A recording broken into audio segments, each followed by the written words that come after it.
People who have great ability to concentrate, great ability to focus, great ability to define and stay consistently within their priorities tend to be very successful in this world. And self-discipline is an essential component in that, whether you're talking about some kind of academic achievement, some kind of musical achievement or athletic achievement or whatever it is, some achievement in the realm of business or the arts or science, generally comes to people who are very focused and who understand how to order their priorities. In a word, they are disciplined people. I've always been disciplined myself, because I've always lived a disciplined life.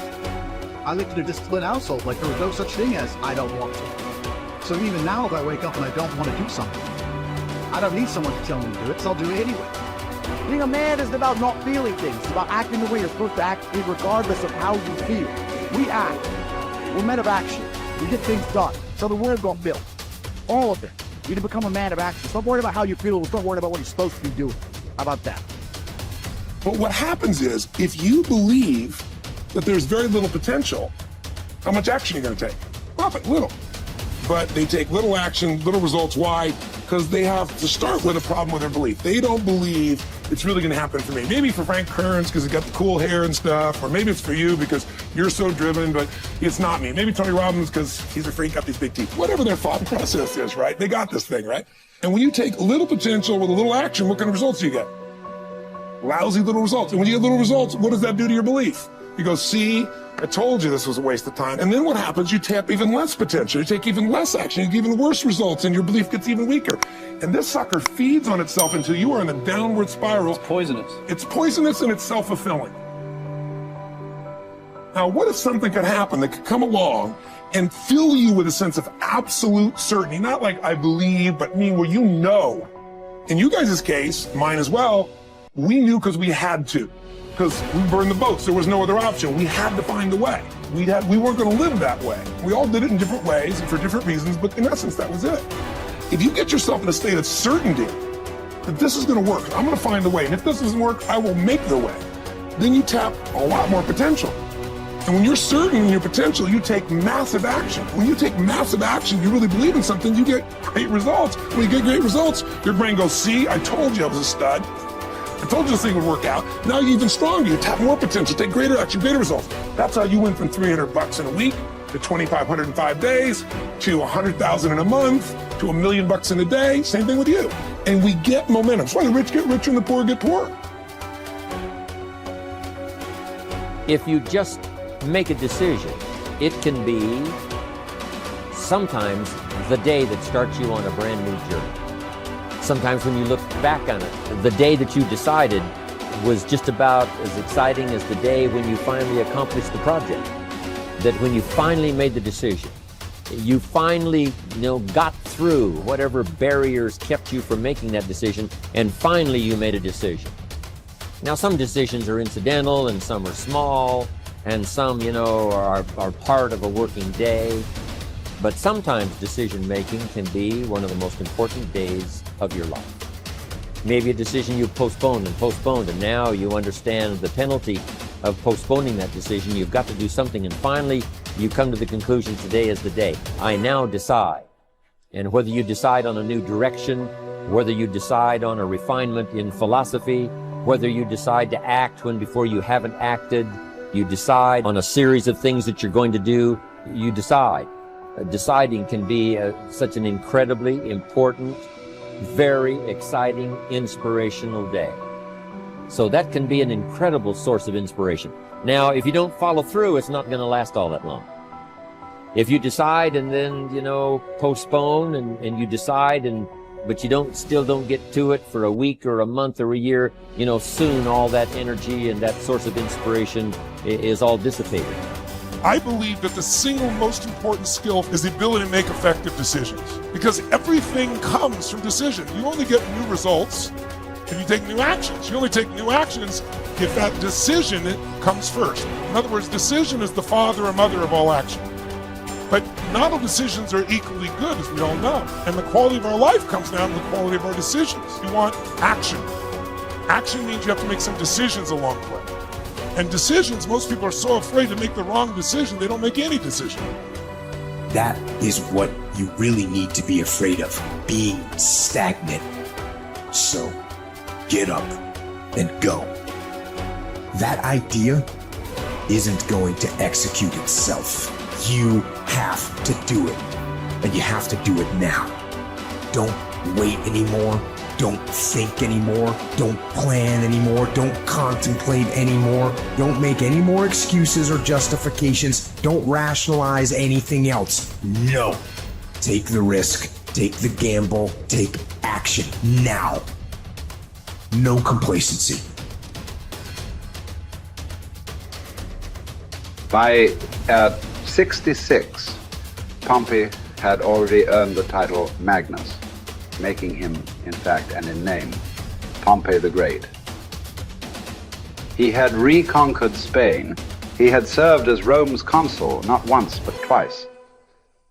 He had defeated Spartacus in the Third Servile War. And now he was being sent to dispatch the Cilician pirates who terrorized the Mediterranean. Before he left, he stopped for a private consultation with the Stoic philosopher Posidonius, one of the great minds of the ancient world. Posidonius's advice might have seemed rather redundant. Be the best and always superior to others, he had told the ambitious general, quoting a line from the Odyssey. But Posidonius wasn't talking about achieving more victories over the enemy. He was talking about conquering the self, not honors, but being honorable. Plutarch tells us about a far less famous general and statesman in Greece, many generations before Pompey. Despite his brilliance on and off the battlefield, Epaminondas was appointed to an insulting minor office in Thebes. In fact, it was because of his brilliance that he was put in charge of the city's sewers. Instead of being provoked or despairing at his irrelevance, a number of jealous and fearful rivals thought it would effectively end his career. Epaminondas took fully to his new job, declaring that it is not the office that brings distinction to the man. It is the man who brings distinction to the office. With hard work and earnestness, Plutarch wrote, he proceeded to transform that insignificant office into a great and respected honor, even though previously it had involved nothing more than overseeing the clearing of dung and the diverting of water from the street. Best is the person who adds shine to their accomplishments with their discipline, not the other way around. This is what Posidonius was trying to tell Pompey, although Pompey failed to fully realize it. In the end, it's not about what we do, it's about how we do it, and by extension, who we are. Too often, we find people choosing to be great at their profession over being a great human being, believing that success or art or fame or power must be pursued to the exclusion of all else. Does it have to be that way? Does being loved have to be at odds with being lovely? Or can temperance, as Cicero claimed, be the fine polish on top of a great life? Queen Elizabeth inherited the monarchy. Marcus Aurelius was selected for the purple as a boy. But it wasn't the throne that made either of them kingly. It was their behavior. They were what the ancients called first citizens, for their character as much as their rank. As Marcus said, his aim was never to be the most powerful king, never to conquer the most territory, or build the most beautiful buildings. Instead, he was after perfection of character, to live your last day, every day, without frenzy or sloth or pretend. It just happens that wonderful external accomplishments, like those achieved by Elizabeth and Marcus, can come out of internal endeavor. They are not the goal, they are the byproduct. Conquering the world is almost easy after we have fully conquered ourselves. Certainly fewer people have done the latter than the former. This is what you find when you study the true masters of any profession.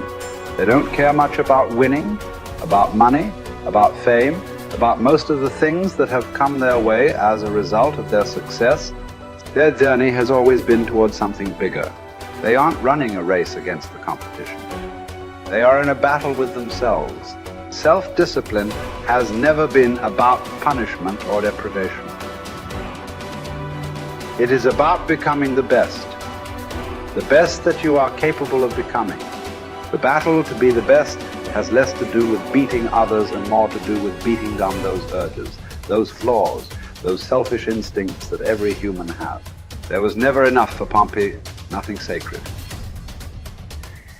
His endless ambition, his insane love of glory, as Posidonius called it, would ally him with Caesar, setting in motion the destruction of the republic he once loved. He would wake up to this Faustian bargain eventually and fight valiantly to preserve Rome, but it would be too late.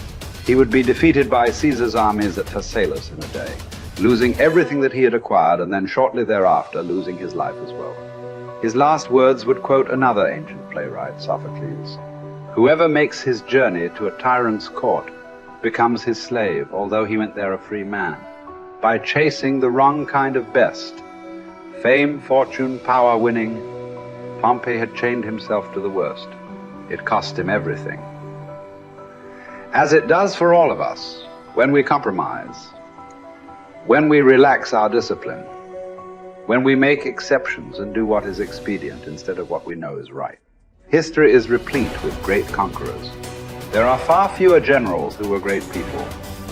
Talented writers, groundbreaking scientists, incredible athletes, bold entrepreneurs. All these types are rare. Rarer still, and all the more impressive, are those who manage to achieve these feats without losing control of themselves, without becoming slaves to their ambition, to their careers, to their urges. Who will you be? What race are you running? Who are you trying to beat? And is it for the best